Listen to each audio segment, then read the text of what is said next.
Un sueño. De Iván Turgeniev.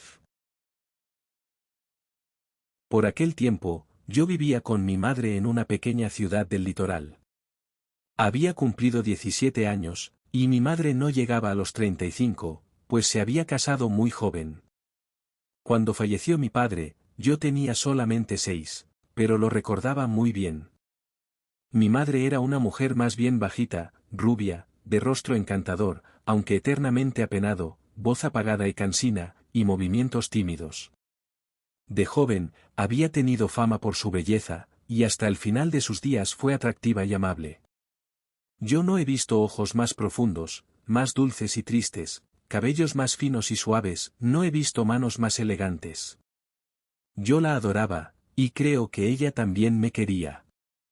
No obstante, nuestra vida transcurría sin alegría, se hubiera dicho que un dolor oculto, incurable e inmerecido, consumía permanentemente la raíz misma de nuestra existencia.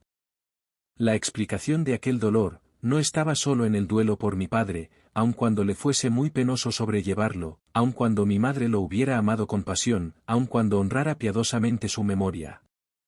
Allí, se ocultaba algo más, que yo no entendía, pero que podía llegar a adivinar, de modo confuso, apenas me fijaba fortuitamente en los ojos apacibles y quietos de mi madre, o en su triste y nostálgica sonrisa, que parecía como congelada en su rostro sin vida.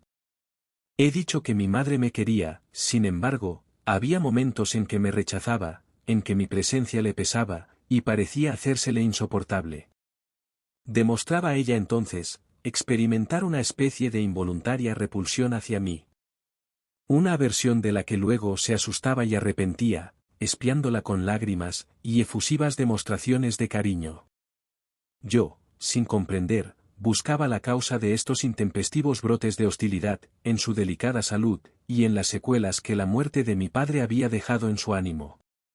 Debo confesar, sin embargo, que aquella hostilidad, que a veces mi madre demostraba hacia mí, también podía estar provocada por los extraños arrebatos de furia y violencia de los que, en ocasiones, sin poderlo evitar, era yo presa.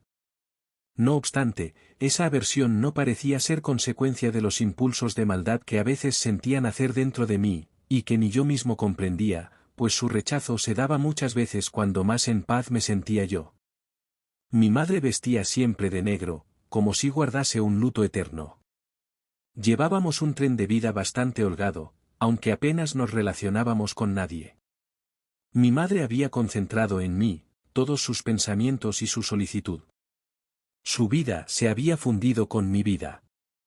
Este género de relaciones tan absorbentes y posesivas, entre padres e hijos, no favorecen siempre a los hijos, y suelen ser, por lo general, más bien nocivas. Además, mi madre no tenía más hijo que yo, y los hijos únicos, son educados comúnmente, por unos padres que se preocupan tanto de sí mismos como de ellos, lo cual es un error. Yo no me volví caprichoso ni duro, como puede llegar a ocurrir con un hijo único, criado con un exceso de mimo. Pero mis nervios estuvieron alterados hasta cierta época. Además, tenía una salud bastante precaria, saliendo en esto a mi madre, a quien también me parecía mucho de cara. Yo evitaba la compañía de los chicos de mi edad, y en general, rehuía a la gente, e incluso con mi madre hablaba poco. Lo que más me gustaba era leer, pasear a solas y soñar. ¿De qué trataban mis sueños? No podría explicarlo. A veces, tenía la impresión de hallarme delante de una puerta entornada, que ocultaba ignotos misterios, y yo permanecía allí anhelante, a la espera de algo desconocido, sin atreverme nunca a cruzar el umbral, cavilando únicamente en lo que podría haber al otro lado. Si hubiera latido en mí la vena poética, probablemente me habría dedicado a escribir versos, o de haberme sentido atraído por la religión, quizá me hubiera hecho fraile. Pero, como no experimentaba nada de eso, continuaba soñando y esperando. En general, yo dormía mucho, y los sueños desempeñaban un papel muy relevante en mi vida. Soñaba casi todas las noches, y por la mañana, recordaba perfectamente lo que había soñado la noche anterior. Mis sueños tenían para mí gran importancia, y los consideraba algo parecido a premoniciones. Pasaba mucho tiempo pensando en ellos, tratando de desentrañar su sentido oculto. Algunos se repetían de vez en cuando, hecho que siempre me parecía prodigioso y extraño. Un sueño, sobre todo, me hacía cavilar. En él, yo iba caminando por una calle estrecha y mal empedrada, de una vieja ciudad, entre altos edificios de piedra con los tejados en pico. Yo andaba buscando a mi padre, que no había muerto, sino que se escondía de nosotros, ignoro por qué razón, y vivía precisamente en una de aquellas casas. Yo entraba por una puerta cochera, baja y oscura, cruzaba un largo patio abarrotado de troncos y tablones, y penetraba por fin en una estancia pequeña, que tenía 2 ventanas redondas. En medio de la habitación, estaba mi padre, con batín y fumando en pipa. No se parecía en absoluto a mi padre verdadero, era un hombre alto, enjuto, con el pelo negro, la nariz ganchuda y ojos sombríos y penetrantes, que aparentaba unos 40 años. Le disgustaba que hubiera dado con él, y tampoco yo me alegraba en absoluto de nuestro encuentro, y permanecía allí parado, indeciso. Él, giraba un poco, empezaba a murmurar algo entre dientes, y a ir de un lado para otro con paso menudo. Luego, se alejaba poco a poco, sin dejar de murmurar, y mirando a cada momento hacia atrás, por encima del hombro. La estancia se ensanchaba, y desaparecía en la niebla. Espantado de pronto ante la idea de que perdía nuevamente a mi padre, yo me lanzaba tras él, pero ya no lo veía, y solo llegaba hasta mí, su rezongar, bronco como el de un oso. Con el corazón lleno de angustia, me despertaba, y ya no podía volver a conciliar el sueño en mucho tiempo. Me pasaba todo el día siguiente cavilando en este sueño, sin que mis cavilaciones, como es natural, me llevaran a ninguna conclusión. Al comienzo del verano, la ciudad donde vivíamos mi madre y yo, se animaba extraordinariamente. En el muelle atracaban multitud de barcos, y en las calles aparecían multitud de rostros nuevos. Entonces, me gustaba deambular por el puerto, delante de los cafés y los hoteles, observando las diversas siluetas de marineros y demás gentes, sentadas bajo los toldos de lona, en torno a los veladores blancos, con sus jarras de metal llenas de cerveza. Una vez, al pasar delante de un café, vi a un hombre que atrajo inmediatamente toda mi atención. Vestía un largo guardapolvos negro, llevaba el sombrero de paja encasquetado hasta los ojos, y permanecía inmóvil, con los brazos cruzados sobre el pecho. Unos rizos negros y ralos le caían casi hasta la nariz, y los labios finos apretaban la boquilla de una pipa corta.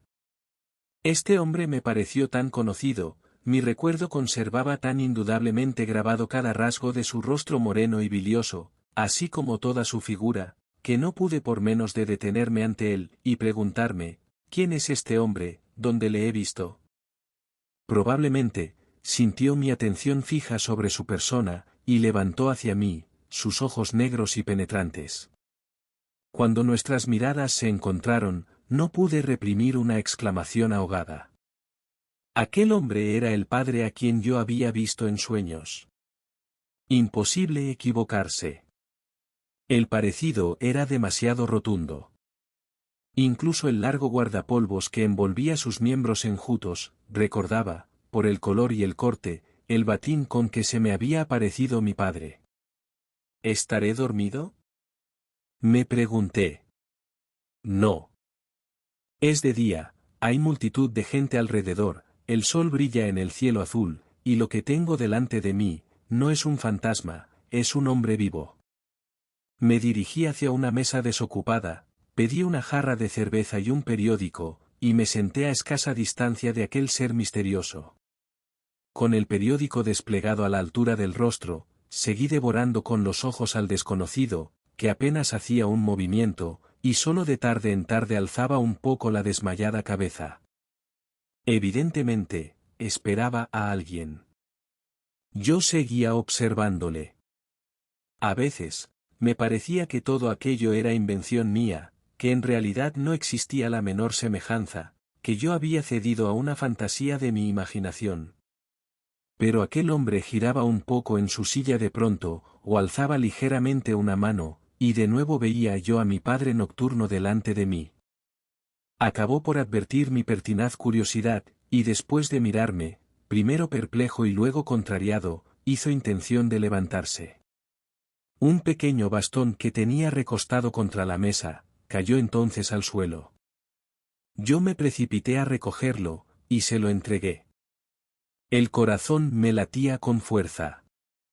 El hombre me dio las gracias con una sonrisa forzada, y aproximando su rostro al mío, enarcó las cejas y entreabrió los labios como si algo le sorprendiera.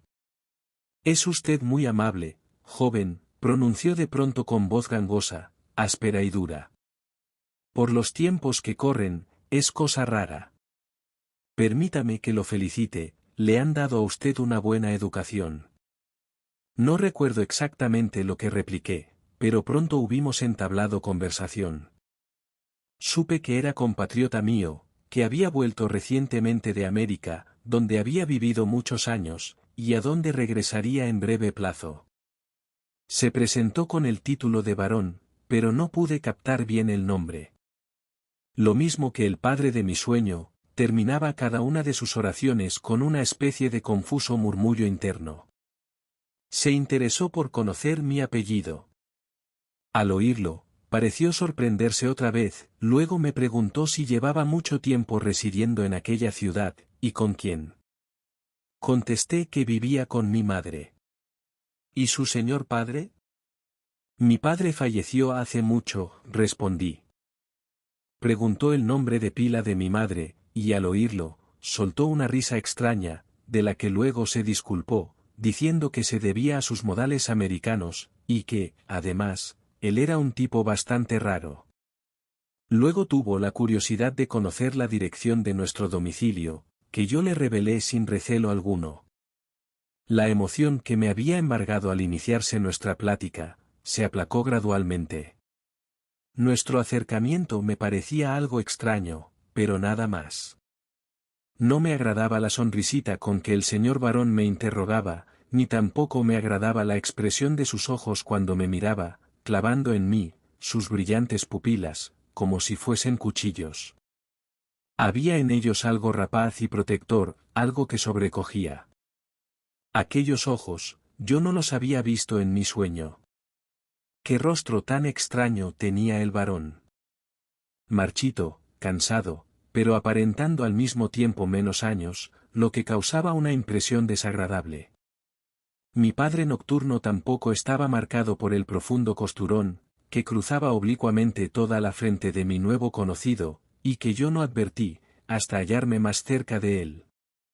Apenas había yo informado al varón, del nombre de la calle y el número de la casa donde habitábamos, cuando un hombre negro de elevada estatura, embozado en su capa hasta las cejas, se le acercó por detrás y le rozó un hombro. El varón volvió la cabeza, profirió, por fin, y haciéndome una leve inclinación de cabeza, se dirigió con su acompañante hacia el interior del café.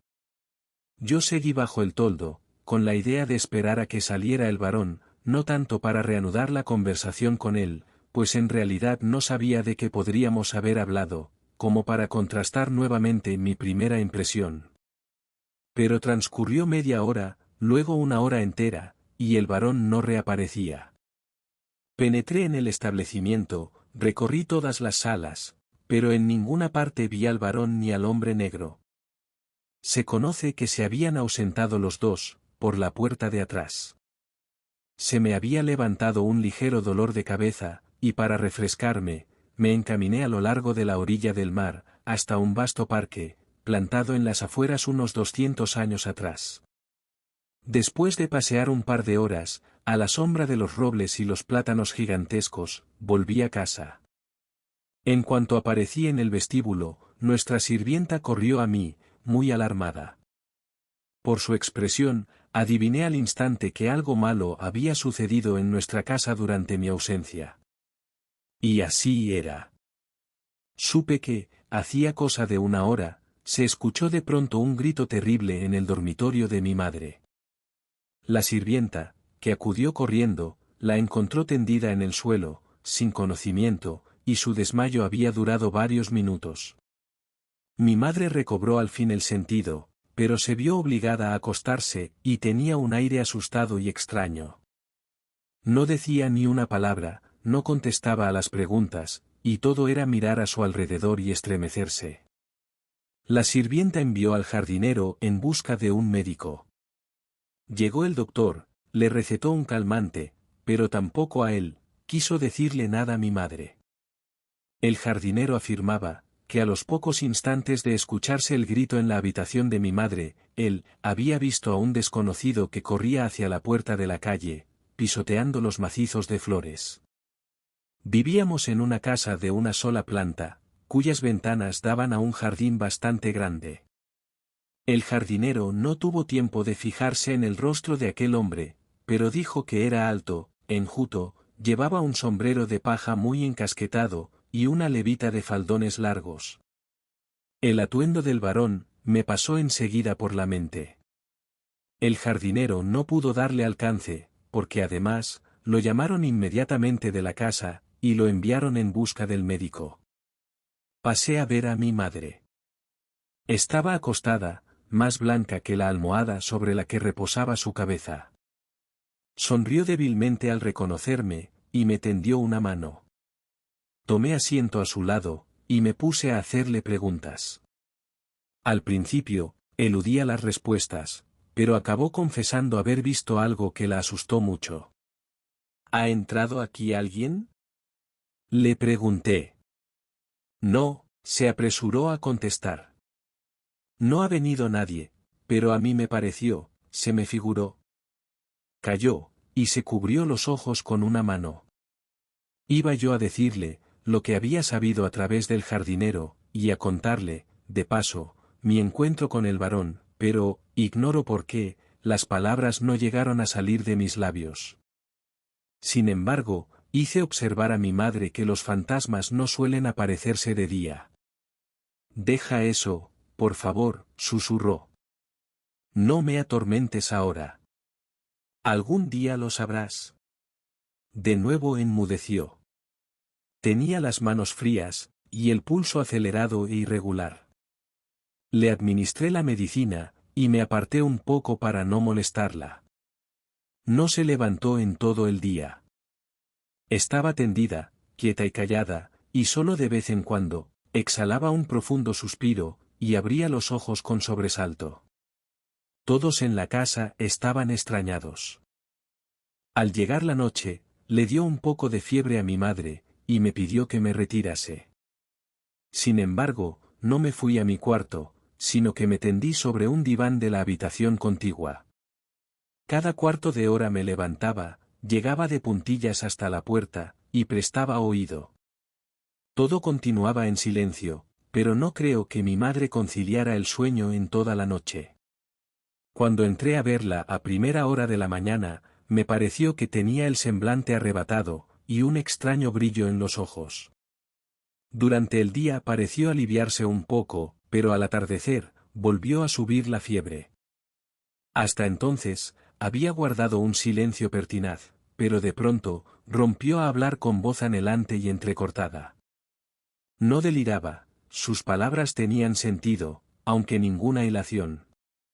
Poco antes de la medianoche, se incorporó de repente en el lecho, con brusco movimiento. Yo estaba sentado junto a ella, y con la misma voz precipitada, se puso a contar, apurando a sorbos un vaso de agua, y moviendo débilmente las manos, sin mirarme ni una sola vez. Se interrumpía, pero reanudaba el relato haciendo un esfuerzo. Todo aquello era tan extraño, como si lo hiciera en sueños, como si ella estuviera ausente, y fuese otra persona quien hablara por su boca, o la hiciera hablar a ella. Oye lo que te voy a contar, comenzó. Ya no eres un niño. Lo debes saber todo. Yo tenía una buena amiga. Se casó con un hombre al que amaba de todo corazón, y era muy feliz con su marido. El primer año de matrimonio, hicieron un viaje a la capital, para pasar allí algunas semanas divirtiéndose. Se hospedaban en un buen hotel y salían mucho, a teatros y a fiestas. Mi amiga era muy agraciada, llamaba la atención, y los hombres la cortejaban. pero entre ellos había uno, un oficial, que la seguía constantemente y a donde quiera que ella fuese, allí se encontraba con sus ojos negros y duros. No se hizo presentar ni habló con ella una sola vez, solamente la miraba de manera descarada y extraña. Todos los placeres de la capital, los echaba a perder su presencia. Mi amiga empezó a hablarle a su marido de marcharse cuanto antes, y así lo dispusieron, en efecto. Una tarde, el marido se fue a un club, lo habían invitado a jugar a las cartas, unos oficiales del mismo regimiento al que pertenecía aquel otro. Por primera vez se quedó ella sola. Como su marido tardaba en volver, despidió a la doncella y se acostó. De pronto, le entró tanto miedo que se quedó fría y se puso a temblar. Le pareció oír un ruido ligero al otro lado de la pared, como si arañara un perro, y se puso a mirar fijamente hacia aquel sitio. En el rincón ardía una lamparilla. Toda la habitación estaba tapizada de tela. Súbitamente, algo rebulló allí, se alzó, se abrió. Y de la pared surgió, largo, todo negro, aquel hombre horrible de los ojos duros. Ella quería gritar, pero no podía. Estaba totalmente paralizada del susto. El hombre se acercó a ella rápidamente, como una fiera salvaje, y le cubrió la cabeza con algo asfixiante, pesado, blanco. De lo que sucedió después, no me acuerdo. No me acuerdo. Fue algo parecido a la muerte, a un asesinato. Cuando aquella espantosa niebla se disipó al fin, cuando mi amiga volvió en sí, no había nadie en la habitación. De nuevo, se encontró sin fuerzas para gritar, durante mucho tiempo, hasta que por fin llamó, y luego se embrolló todo otra vez. Después vio junto a ella a su marido, que había sido retenido en el club hasta las 2 de la madrugada. Estaba demudado y se puso a hacerle preguntas, pero ella no le dijo nada. Luego cayó enferma. Sin embargo, recuerdo que al quedarse sola en la habitación, fue a inspeccionar aquel sitio de la pared. Debajo de la tapicería había una puerta secreta. Y a ella le había desaparecido de la mano el anillo de casada. Era un anillo de forma poco corriente, con 7 estrellas de oro y 7 de plata alternadas, una antigua joya de familia. El marido le preguntaba qué había sido del anillo, pero ella no podía contestar nada. Pensando que se le habría caído inadvertidamente, el marido lo buscó por todas partes. No lo encontró. Presa de extraña angustia, decidió que volverían a su casa lo antes posible, y en cuanto lo permitió el doctor, el matrimonio abandonó la capital. Pero imagínate que el día mismo de su marcha, se cruzaron en la calle con una camilla. En la camilla yacía un hombre con la cabeza partida, al que acababan de matar. Y ese hombre era el terrible visitante nocturno de los ojos duros. Lo habían matado durante una partida de cartas. Mi amiga se trasladó luego al campo, fue madre por primera vez, y vivió varios años en compañía de su marido. Él, nunca supo nada. Además, ¿qué podría haberle dicho ella? Ella misma no sabía nada. Sin embargo, su anterior felicidad desapareció. En sus vidas se hizo la oscuridad, y esa oscuridad no se disipó ya nunca. No tuvieron más descendencia, como tampoco la habían tenido antes, y aquel hijo. Toda temblorosa, mi madre se cubrió el rostro con las manos. Y ahora, dime, prosiguió con redoblada energía. ¿Tenía alguna culpa mi amiga? ¿Qué podía reprocharse? Fue castigada, pero, ¿no tenía derecho a declarar, incluso ante Dios, que el castigo era injusto? Entonces, ¿por qué se le representa al cabo de tantos años, y en forma tan horrible lo ocurrido, como si fuese una criminal atormentada por los remordimientos? Al llegar a este punto, el discurrir de mi madre se hizo tan incoherente, que dejé de comprenderlo. Ya no dudaba de que estuviese delirando. Cualquiera comprenderá fácilmente la estremecedora impresión que me produjo el relato de mi madre. Desde sus primeras palabras, adiviné que estaba hablando de sí misma, y no de una amiga. La propia estratagema confirmó mis sospechas. De modo, que aquel era efectivamente mi padre, al que yo había encontrado en sueños, al que había visto en persona. No lo habían matado, como suponía mi madre, sino herido solamente. Y había ido a verla, huyendo luego, asustado por la reacción de ella. Todo lo comprendí de repente, comprendí el involuntario sentimiento de repulsión que yo despertaba a veces en mi madre, su constante pesar, nuestra vida de aislamiento. Recuerdo que se me iba la cabeza, y yo la agarré con ambas manos, como queriendo mantenerla en su sitio. Pero una decisión se clavó en mi mente. La de encontrar nuevamente a aquel hombre, encontrarle sin falta, costara lo que costara. ¿Para qué? ¿Con qué fin?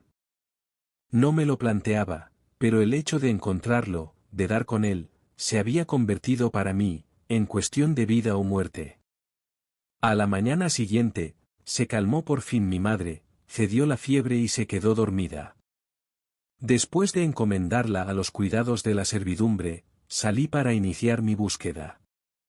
Ante todo, como es natural, fui al café donde había encontrado al varón, pero nadie lo conocía allí. Ni siquiera habían advertido su presencia. Era un cliente casual. En el hombre negro sí se habían fijado los propietarios del establecimiento, pues llamaba la atención, si bien nadie sabía tampoco quién era ni dónde vivía. Después de dejar mi dirección en el café, me lancé a rondar por las calles y las costaneras de la ciudad, alrededor de los muelles, por las avenidas, asomándome a todos los establecimientos públicos. No encontré a nadie que se pareciera al varón o a su acompañante. Como no había retenido el apellido del varón, estaba en la imposibilidad de acudir a la policía. Sin embargo, di a entender a 2 o 3 celadores del orden, que por cierto me contemplaron con sorpresa, sin dar del todo crédito a mis palabras, que recompensaría generosamente su celo, si encontraban la pista de los 2 individuos, cuyas señas personales procuré darles, con la mayor exactitud posible. Después de corretear así hasta la hora del almuerzo, regresé a mi casa, rendido de cansancio. Mi madre se había levantado. Su habitual tristeza tenía un matiz nuevo, cierta absorta perplejidad, que se me clavaba en el corazón como un cuchillo. Pasé la tarde con ella. Apenas hablamos, ella hacía solitarios, y yo contemplaba en silencio los naipes. No hizo la menor alusión a su relato, ni a lo sucedido la víspera. Era como si hubiéramos acordado tácitamente, no referirnos a todos aquellos hechos, terribles y extraños. Daba la impresión de que estaba contrariada y cohibida, por lo que se le había escapado sin querer. O quizá no recordara muy bien, lo que había dicho durante aquel conato de delirio febril, y tuviese la esperanza de que yo me mostrase compasivo con ella. Así lo hacía, efectivamente, y ella se daba cuenta, pues rehuía mi mirada lo mismo que la víspera. No pude conciliar el sueño en toda la noche. Se había desencadenado de pronto una tormenta espantosa. El viento aullaba y se arremolinaba frenéticamente, los cristales de las ventanas temblaban y tintineaban, silbidos y lamentos desesperados cruzaban el aire, como si algo se desgarrase en lo alto y volara con furioso llanto sobre las casas estremecidas. Poco antes del amanecer, me quedé transpuesto. Súbitamente, tuve la impresión de que alguien había entrado en mi cuarto y me llamaba, pronunciando mi nombre a media voz, pero imperiosamente. Levanté un poco la cabeza, y no vi nada. Pero, cosa extraña, lejos de asustarme me alegré, llegué de pronto a la convicción, de que ahora alcanzaría sin falta mi meta. Me vestí a toda prisa, y salí de casa. La tormenta había amainado, aunque se notaban todavía sus últimos estremecimientos. Era muy temprano, y no andaba nadie por las calles. En muchos sitios había trozos de chimeneas, tejas, tablas arrancadas a las vallas, ramas partidas. La noche ha debido de ser terrible en el mar, me dije, al ver las huellas de la tormenta. Pensé dirigirme al embarcadero, pero los pies me llevaron hacia otra parte, como si obedecieran a una irresistible atracción. A los 10 minutos escasos, me encontraba en una parte de la ciudad que nunca había visitado hasta entonces. Caminaba paso a paso, sin premura pero también sin detenerme, con una extraña sensación interna. Esperaba algo extraordinario, imposible, y al mismo tiempo, estaba persuadido de que aquello extraordinario se cumpliría. Y en efecto, ocurrió lo extraordinario, lo que esperaba. Repentinamente descubrí, a unos 20 pasos delante de mí, al mismo hombre negro, que habló con el varón en el café, en presencia mía. Embozado en la misma capa que ya advertí yo entonces, pareció surgir de bajo tierra, y dándome la espalda, echó a andar a buen paso por la estrecha acera de una calleja tortuosa. Me lancé al instante tras él, pero también él aceleró el paso, aunque no volvió la cabeza, y de pronto, dobló la esquina de una casa que formaba saliente. Corrí hasta aquella esquina, la doblé con la misma celeridad que aquel hombre. ¡Qué cosa tan extraña! Ante mí, se abría una calle larga, estrecha y totalmente desierta. La niebla matutina la invadía por completo, con su plomo opaco, pero mi mirada penetraba hasta el extremo opuesto, permitiéndome discernir cada uno de los edificios. Y en ninguna parte rebullía un solo ser viviente. El hombre de la capa había desaparecido, tan repentinamente como surgió. Me quedé sorprendido, pero solo un instante. Enseguida me embargó otra sensación, había reconocido la calle que se extendía ante mis ojos, toda muda y como muerta. Era la calle de mi sueño. Me estremecí, encogido, la mañana era tan fresca, y enseguida avancé sin la menor vacilación, impelido por cierta medrosa seguridad. Empecé a buscar con los ojos. Allí estaba, a la derecha, haciendo saliente sobre la acera, con una de sus esquinas, la casa de mi sueño. Allí estaba la vieja puerta cochera, con adornos de piedra labrada a ambos lados. Cierto que las ventanas no eran redondas, sino cuadradas, pero eso no tenía importancia. Llamé al portón. Llamé 2 veces, 3 veces, arreciando en los golpes. Hasta que el portón se abrió, lentamente, rechinando mucho, como si bostezara. Me hallaba ante una criada joven, con el cabello alborotado, y ojos de sueño. Al parecer, acababa de despertarse. ¿Vive aquí un varón? Pregunté, a la vez que inspeccionaba con rápida mirada el patio, profundo y estrecho. Todo era igual, allí estaban los tablones y los troncos que había visto en mi sueño. No, contestó la criada. El varón no vive aquí. ¿Cómo que no? Exclamé, imposible. Ahora no está. Se marchó ayer, repuso la muchacha. ¿A dónde? A América. ¿América? Repetí sin querer. Pero, volverá, ¿verdad? La criada me miró con aire suspicaz. Eso no lo sabemos. Quizá no vuelva nunca. ¿Ha vivido aquí mucho tiempo? No. Cosa de una semana. Ahora, ya no está. ¿Y cuál era el apellido de ese varón? La criada me observó extrañada. ¿No lo sabe usted? Nosotros lo llamábamos varón, sin más. Al ver que yo intentaba pasar, la muchacha gritó. Iván, ven acá. Hay aquí un extraño que hace muchas preguntas. Desde la casa, se dirigió hacia nosotros la recia figura de un criado. ¿Qué pasa? ¿Qué desea? Preguntó con voz tomada. Y después de escucharme hoscamente, repitió lo dicho por la sirvienta. Bueno, pero, ¿quién vive aquí? Murmuré. Nuestro amo. ¿Y quién es? Un carpintero. En esta calle todos son carpinteros. ¿Podría verle? Ahora no. Está durmiendo. ¿Y podría entrar en la casa? Tampoco. Retírese. Bueno, pero, más tarde, ¿estará visible tu amo? ¿Por qué no? Claro que se le puede ver siempre. Para eso es un comerciante. Solo que ahora, retírese. ¿No ve usted que es muy temprano? Oye, ¿y el hombre negro? Inquirí de pronto.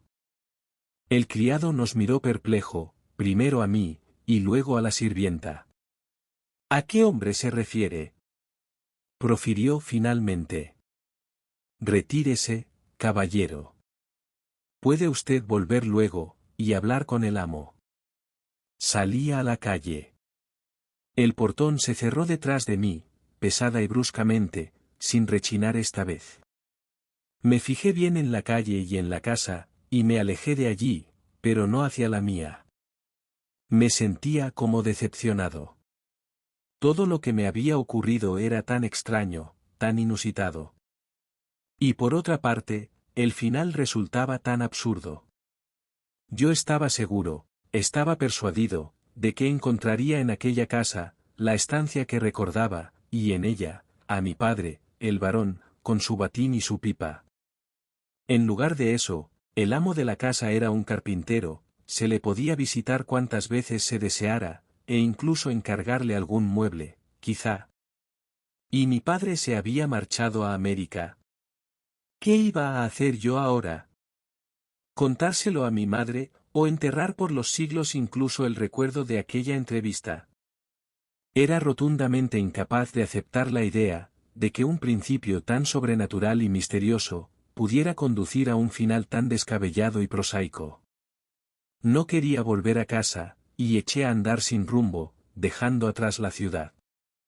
Caminaba cabizbajo, sin pensar ni apenas sentir nada, totalmente ensimismado. Me sacó de aquella abstracción un ruido acompasado, sordo y amenazador. Levanté la cabeza, era el mar, que rumoreaba y zumbaba a unos 50 pasos de mí. Me percaté de que caminaba por la arena de una duna. Estremecido por la tormenta nocturna, el mar estaba salpicado de espuma, hasta el mismo horizonte, y las altas crestas de las olas alargadas, llegaban rodando una tras otra, a romperse en la orilla lisa. Me acerqué a ellas, y seguí andando a lo largo de la raya que su flujo y reflujo dejaba en la arena gruesa, salpicada de retazos de largas plantas marinas, restos de caracolas y cintas serpenteantes de los carrizos. Gaviotas de alas puntiagudas y grito plañidero, llegaban con el viento desde la lejana cima del aire, remontaban el vuelo, blancas como la nieve en el cielo gris nublado, se desplomaban verticalmente, y lo mismo que si saltaran de ola en ola, volvían a alejarse y a desaparecer, en destellos plateados, entre las franjas de espuma arremolinada. Algunas, según observé, giraban tenazmente sobre una roca grande que despuntaba, solitaria, en medio del lienzo uniforme de la orilla de arena. Los ásperos carrizos marinos, crecían en matojos desiguales a un lado de la roca, y allí donde sus tallos enmarañados emergían, negreaba algo alargado, redondo, no muy grande. Me fijé más. Un bulto oscuro yacía allí, inmóvil, junto a la roca. Conforme me acercaba, sus contornos aparecían más nítidos y definidos. Me quedaban solo 30 pasos para llegar a la roca. Entonces, descubrí que aquellos eran los contornos de un cuerpo humano. Era un cadáver, un ahogado, que había arrojado el mar. Llegué hasta la misma roca, y reconocí, estremecido, el cadáver del varón, de mi padre. Me detuve como petrificado. Solo entonces comprendí, que desde primera hora de la mañana, me habían conducido ciertas fuerzas ignotas, que yo me hallaba en su poder. Y durante unos momentos, no hubo en mi alma, nada más que el incesante rumor del mar, y algo de temor, ante el destino que se había adueñado de mí. El cuerpo del varón yacía de espaldas, un poco ladeado, con el brazo izquierdo extendido sobre la cabeza, y el derecho doblado bajo el cuerpo encogido. Un lodo viscoso absorbía sus pies, calzados con altas botas de marinero. La chaquetilla azul, toda impregnada de sal marina, no se había desabrochado. Una bufanda roja ceñía su cuello con nudo apretado. El rostro anguloso, vuelto hacia el cielo, parecía burlarse. Bajo el labio superior enarcado, asomaban unos dientes pequeños y prietos. Las pupilas opacas, en los ojos entreabiertos, apenas se diferenciaban de los glóbulos oscurecidos. El cabello enmarañado, salpicado de pompas de espuma, se esparcía por el suelo, descubriendo la frente lisa, con la línea lilácea de la cicatriz. La nariz, fina, trazaba en relieve una neta raya blancuzca entre las mejillas hundidas. La tormenta de la noche anterior había hecho su obra. No había llegado a ver América. El hombre que había agraviado a mi madre, mutilando su vida, mi padre, sí, mi padre, pues no podía dudarlo ya, yacía en el fango a mis pies. Me embargaba un sentimiento de venganza satisfecha, compasión, asco y horror, incluso de doble horror, por lo que estaba viendo y por lo sucedido. Ese fondo malvado y criminal del que he hablado ya, esos impulsos incomprensibles que nacían dentro de mí, y que me ahogaban. Ahora comprendo, me decía. Por eso soy así. De esa manera se manifiesta la sangre.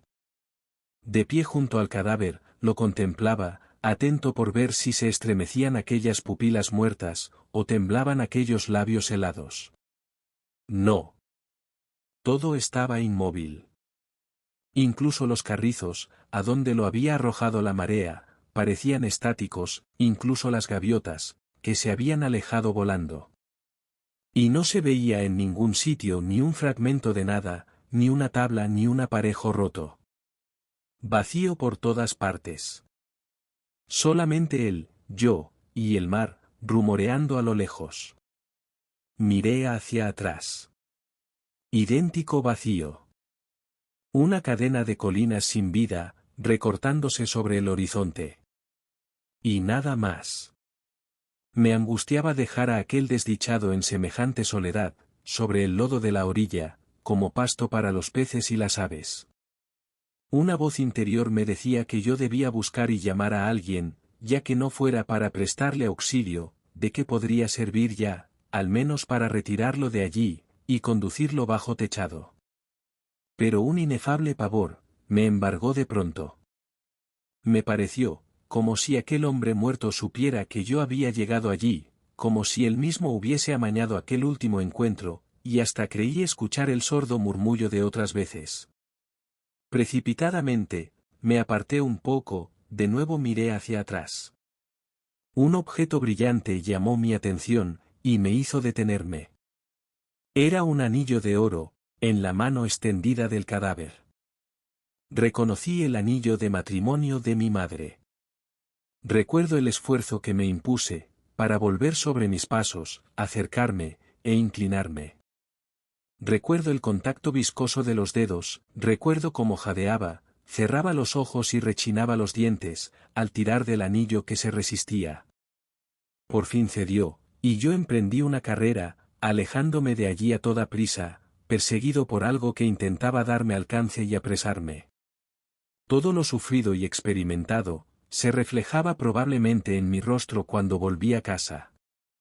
Apenas entré en su habitación, mi madre se incorporó súbitamente, y posó en mí, una mirada de interrogación tan tenaz, que yo terminé por presentarle el anillo, sin palabras, después de haber intentado en vano explicarme.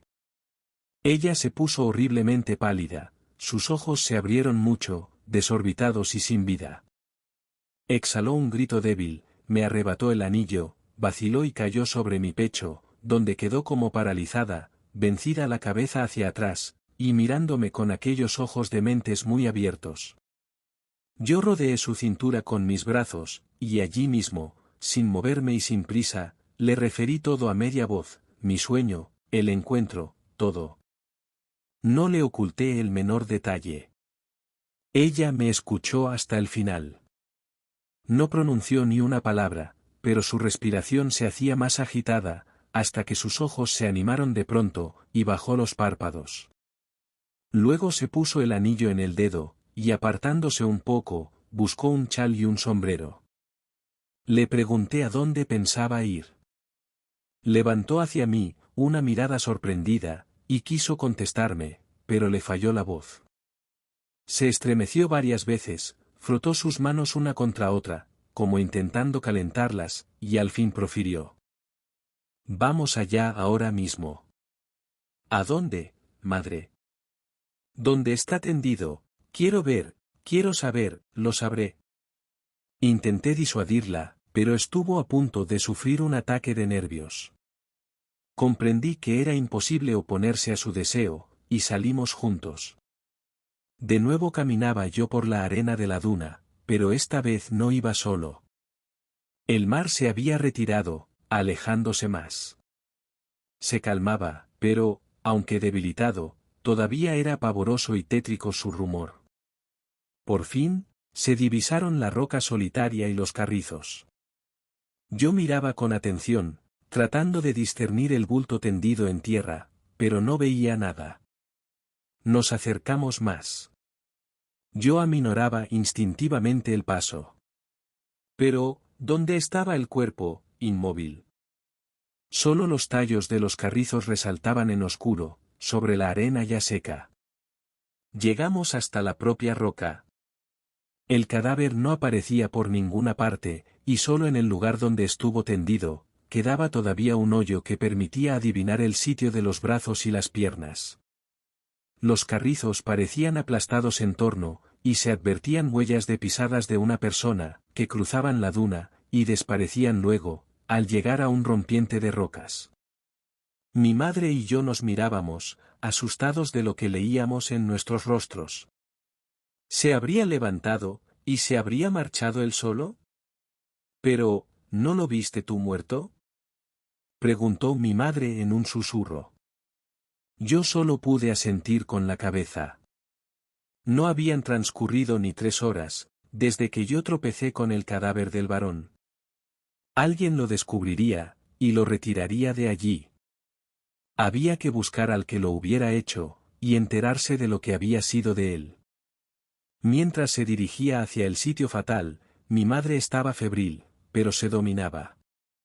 La desaparición del cadáver la hundió, como una desdicha irreparable. Yo temía por su razón. Me costó gran trabajo llevarla de vuelta a casa. De nuevo, hice que se acostara, y requerí los cuidados del médico para ella. Pero, en cuanto se recobró un poco, mi madre exigió que yo partiera inmediatamente en busca de esa persona. Obedecí. Sin embargo, nada descubrí, a pesar de todas las pesquisas imaginables.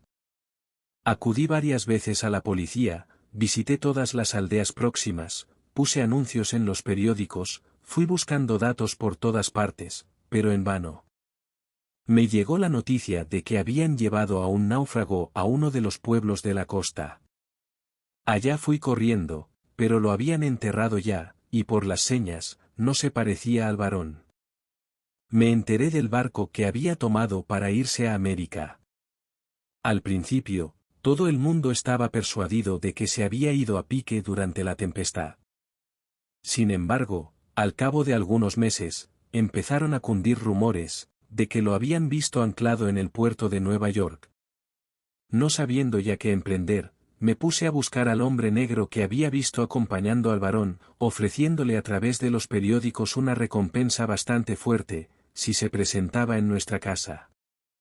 Cierto individuo, negro, alto y vestido con una capa, vino efectivamente a vernos en ausencia mía. Pero se alejó de pronto, después de hacerle algunas preguntas a la sirvienta, y no volvió más. Así se perdió la pista del varón, de mi padre. Así desapareció, irremediablemente, en la muda tiniebla. Mi madre y yo, no hablábamos nunca de él. Solo una vez, recuerdo, se extrañó de que jamás hubiera aludido yo antes, a mi extraño sueño. Enseguida añadió, con que, era eso precisamente, y no terminó de formular su idea. Mi madre estuvo enferma mucho tiempo, y cuando al fin se repuso, no volvieron ya a su cauce nuestras relaciones anteriores. Hasta su muerte, se encontró incómoda a mi lado. Y esa es una desgracia, que no se puede remediar. Todo se embota con el tiempo. Incluso los recuerdos de los sucesos familiares más trágicos, pierden gradualmente su fuerza y su dramatismo. Pero, si entre dos personas entrañables, se introduce una sensación de extrañeza e incomodidad, eso no hay nada que lo borre. Jamás volví yo a tener aquel sueño, que tanto me angustiaba.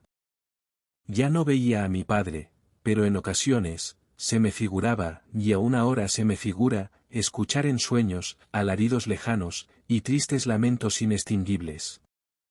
Resuenan en algún lugar, tras un alto muro, que no es posible trasponer. Me desgarran el corazón, y yo lloro con los ojos cerrados, incapaz de comprender si es un ser vivo el que gime, o si escucho el prolongado y salvaje rumor del mar encrespado. Y de nuevo, se transforma en el rugido de una fiera, y yo me despierto sobresaltado, con angustia y pavor en el alma. Fin.